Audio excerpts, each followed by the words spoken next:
Bună ziua, stimați prieteni!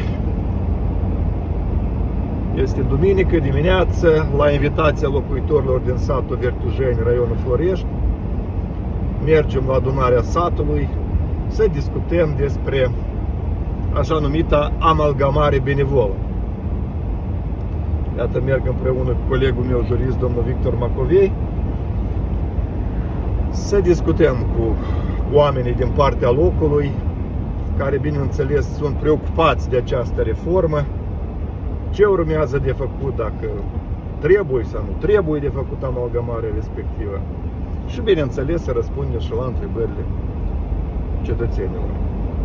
Noi să ne străduim acum și cu domnul Victor foarte succint să explicăm ce prevede legea privind amalgamarea benevolă, dar în mod special ce prevede proiectul de modificare acestei legi care a fost votat săptămâna trecută în guvern, pentru că sunt modificări semnificative. Suplimentar la această informație, care sper că va fi utilă pentru locuitorii satelor noastre, în primul rând, și a orașelor, vom mai vorbi încă o dată despre agitația asta, speculațiile care se fac privind modificările în legislație prin care chipurile Parlamentului va demite primarii și autoritățile publice locale. Probabil că ați observat ultima săptămână câtă gălăgie se face la acest subiect. Și includ acest subiect în video pentru că l-avem, cum am spus, pe domnul Victor Macovei, jurist foarte bun, care foarte imparțial o să explice care e situația cu așa numită modificare a legislației, astfel încât să nu se mai speculeze. Deci despre amalgamarea benevolă. Cred că știți cu toții, cu siguranță cunoașteți, în țară s-a lansat procesul de reformă a administrației publice locale. Opinia noastră a PDCM, a Partidului Dezvoltării și Consolidării Moldovei, este că nu trebuie să ne referim doar la reforma administrației publice locale, dar trebuie să facem reforma a întregii administrații publice, adică inclusiv și centrale, și în mod special reducerea numărului deputați, așa cum am promis în programul electoral, de la 101 la 61. Noi susținem această inițiativă și susținem adresarea la Curtea Constituțională pentru a lansa această modificare. De asemenea, la nivel central, în 4 ani, numărul de angajați, de unități în ministere, agenții, adică tot ce la nivel central, s-a dublat. Deci, respectiv, aici tot trebuie făcut o reformă, pentru că pare cinic când iese conducerea statului și spune că avem prea mulți primari și prea multe raioane și trebuie să reducem, iar în paralel dublează numărul de birocrați, de funcționari în ministere. Deci, prima remarcă că această reformă trebuie făcută în complex, de sus până jos, nu doar la nivel de sate și raioane. Iar în ceea ce privește amalgamarea benevolă, noi am discutat cu responsabilul de la guvern, domnul Buzu, îi spune, secretar general, despre viziunea lor și în timp cam așa ei propun. Acum se încurajează oamenii din localități, din sate, primăriile, să proceadă la amalgamarea benevolă. Adică să unească satele și primăriile așa cum consideră ei pe loc că e mai bine. Că pot fi situații când locuitorii dintr-un sat, de exemplu, nu vor să aibă primăria comună cu locuitorii din alt sat, dar ar prefera cu ceilalți din altă localitate. Deci asta e ideea amalgamării benevole. Și acum, până undeva până în luna iunie, până în iulie maximum, pot face locuitorii din sate această amalgamare benevolă. Ulterior, după luna iulie, Cancelarea de Stat va veni cu, din ceea ce ne-au spus ei nouă, va veni cu un proiect în care e scris de sus cu cine se unesc localitățile dacă n-au decis să o facă benevol. Adică poate fi situația că o să fie ordin de la centru, cum zic e amalgamarea benevolă, prin care 3 sate se unesc într-o primărie, doresc sau nu doresc locuitorii de acolo. Iată, cam așa e perspectiva. De aceea, acum, în principiu, mai sunt vreo 3 luni, prin care locuitorii din sate, care urmează să se amalgameze, pot să o facă benevol așa cum doresc ei.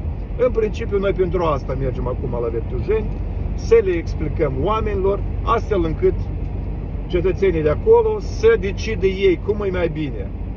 Să ia o hotărâre comună așa cum crede că e mai bine, sau să aștepte luna iulie, să vină pricazul, cum să zicem, de la Buzu, că voi vă uniți așa cum vrem noi, nu cum ați vrut voi. Iată, eu vreau să-l rog pe domnul Macovei, foarte succint, în câțiva pași, să spună ce presupune amalgamarea asta benevolă. Adică dacă oamenii se decid din sate, ce trebuie să facă. Și care e esența modificărilor în legea amalgamării benevole. Vă rog. Într-adevăr, partidul la guvernare a venit cu niște modificări și ține de a simplifica acest proces de amalgamare. Dacă anterior el demara având o decizie a 2/3 din numărul consilierilor, iată, conform noilor modificări, va fi suficient votul doar a majorității consilierilor. Respectiv, dacă localitățile vor adopta așa decizii privind amalgamarea, ei vor putea face mai simplu, atât și ține de a stabili care să fie centrul administrativ. Deci nu vor avea limite și ține de distanțele dintre localități, în așa mod ca, ținând cont de specificul teritorial, acolo pe loc să fie stabilit, deci care va fi centrul administrativ și ce localități pot fi amalgamate. Deci, urmarea adoptării acestor decizii de către consiliile locale, pachetul de acte se remite la Cancelarea de Stat, care dă un aviz în cazul în care acest proces a fost făcut conform legii. Și ultima etapă este modificarea legii de către Parlament. De asemenea, localitățile amalgamate vor decide privind denumirea localității care va fi. Deci nu este condiționat ca denumirea localității amalgamate să fie denumirea, de exemplu, a centrului administrativ. La fel va fi posibil, ținând cont de specificul local, de a decide acest lucru acolo pe loc. Nu vor fi careva alegeri în acest sens organizate, pentru că mandatul atât a primarilor, atât a consilierilor, el va fi dus până la capăt. Mandatul primit de 4 ani. Deci, în urma amalgamării benevole, nu urmează a fi desfășurate alegeri locale până la cele regulamentare care vor avea loc la sfârșit, da? Deci primarii aleși în 23 vor continua să activeze, așa înțeleg, și consiliile. Da, este adevărat, acel mandat de 4 ani, atât a primarilor cât și a consilierilor, va fi dus până la capăt, în orice condiții, amalgamare sau... Deci procedura e foarte simplă acum, după aceste modificări, ele urmează să fie aprobate de Parlament. Se ia decizia cu majoritatea simplă a consilierilor locali. Clar că în urma consultărilor cu cetățenii, adunării de sat și așa mai departe. După ce toate localitățile incluse în viitoarea primărie mare, amalgamare, au aceste decizii a Consiliului, se remite Cancelariei de Stat, care verifică și respectiv această dorință de amalgamare benevolă va fi deja transmisă Parlamentului, care la etapa de modificare a structurii teritoriale administrative a țării va include deja asta ca o primărie comună, dacă e corect, da? Exact, da. Mulțumesc. Acum, doar așa ca poziția noastră a Partidului Dezvoltării și Consolidării Moldovei, evident că sunt multe opinii și noi încă știm că majoritatea cetățenilor nu salută această modificare, această reformă. Noi vrem să ne uităm obiectiv la situație, Iată, puteți consultați și rezultatele recensământului, că săptămâna trecută au fost publicate pe pagina Statistica Gov.md și o să vedeți că noi avem foarte, foarte multe primării în țară care au mai puțin de 500 de locuitori. Mai puțin de 1000 nici nu mai vorbesc, da? Deci e clar că o reformă, o modificare în acest sens se propune, se impune, este necesară. Deci, dar e important ca această reformă să fie desfășurată, cum am spus, în consultare cu cetățenii, reieșind din interesele oamenilor de pe loc, astfel încât acele două principii fundamentale ale administrației publice, care este servicii cetățenilor mai calitative și al doilea pilon sau al doilea criteriu, cheltuirea eficientă a banilor publici, să fie respectate. Să nu avem noi cumva o situație când după reforma asta și serviciile publice sunt mai proaste, adică oamenii mai greu ajung la primării și tot așa mai departe. Iar pe de altă parte, cum se întâmplă de fiecare dată la noi, orice reformă de reducerea birocraților se termină cu creșterea birocraților și a cheltuielilor de... Iată, noi o să monitorizăm că acest lucru nu o să se întâmple. Deci noi mergem acum la vertujeni să explicăm cetățenilor, bineînțeles ei urmează să decide, să amalgamează benevol, așa cum doresc ei, sau în iulie vor primi, cum am spus, directiva de la centrală, ordinul de la partid, PAS, că vă uniți cum vă spunem noi. Asta e la acest subiect. Dacă sunt careva întrebări la subiectul dat, vă rog în comentarii la acest video să ne le remiteți și noi o să răspundem cu plăcere. Și acum, domnul Victor, subiectul al doilea, cu speculațiile astea că PAS vrea să modifice legislația astfel încât Parlamentul să poată scoate primarii sau apele și așa mai departe.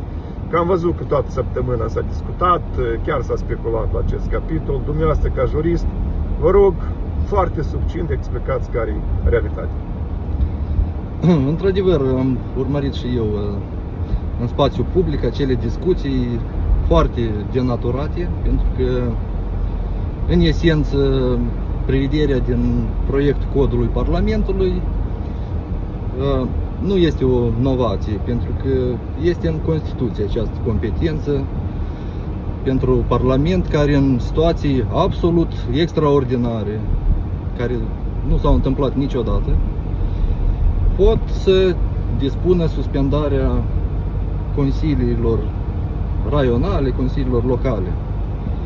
Însă nu s-a menționat, deși era absolut imperios, că Parlamentul, asta doar la ultima etapă, prin adoptarea unei asemenea decizii, de fapt pune în aplicare o hotărâre judecătorească definitivă.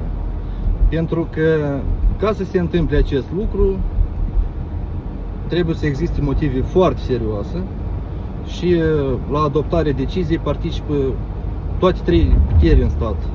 Se începe cu sesizarea guvernului, controlul instanței care decide și Parlamentul doar pune în aplicare. Cel mai regretabil este că aceste prevederi nici într-un caz nu se referă la primarii aleși. Pentru că suspendarea mandatului primarilor este reglementată de legea privind administrația publică locală și, ca să mă exprim așa, este o procedură mult mai simplă, pentru că acolo nici într-un caz nu participă Parlamentul, fiindcă doar instanța de judecată decide. Și ultimul moment, ca să înțelegem cât e de deplasată această discuție, având în vedere caracterul continuu și permanent a administrației publice, deci ea, în cazul în care este suspendat primarul, atunci Consiliul intervine și stabilește un interimat, pentru că autoritatea publică locală trebuie să funcționeze.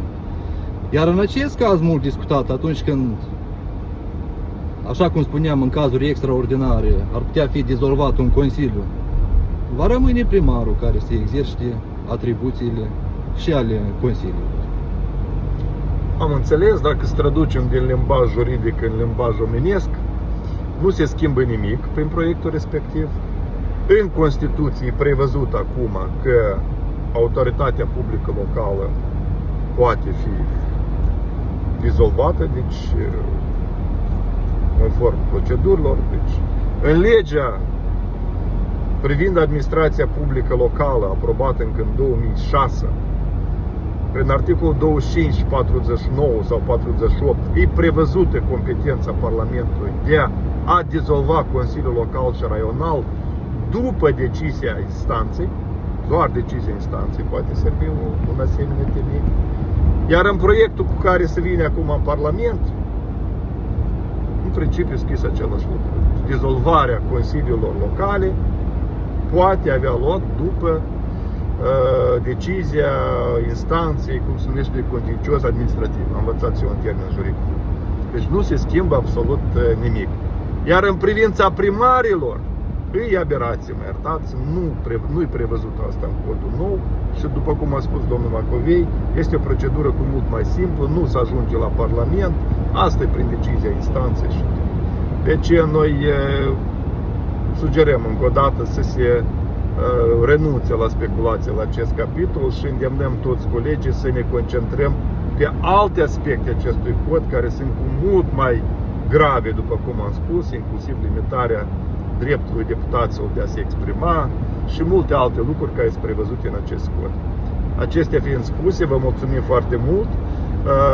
În contextul a ceea ce am afirmat la primul subiect despre reforma administrativă, când vă spuneam cât de mult au crescut numărul de unități în administrația centrală, iată, noi pe drum acum discutam cu domnul Victor și despre o inițiativă aflată acum în guvern, care a trecut de secretare general, este așa o structură care mai întâi examinează inițiativele, prin care se propune un regulament de funcționare a ofițerilor de legătură ai MAI, care în principiu presupune, în opinia noastră, crearea în ambasadele noastre peste hotare de funcții noi destinate la, iată, unor oarecare ofițeri MAI de legătură, care, bineînțeles, dacă ajung acolo, trebuie să le dai statut tot așa de protecție diplomatică, să meargă cu familii, cu indemnizații,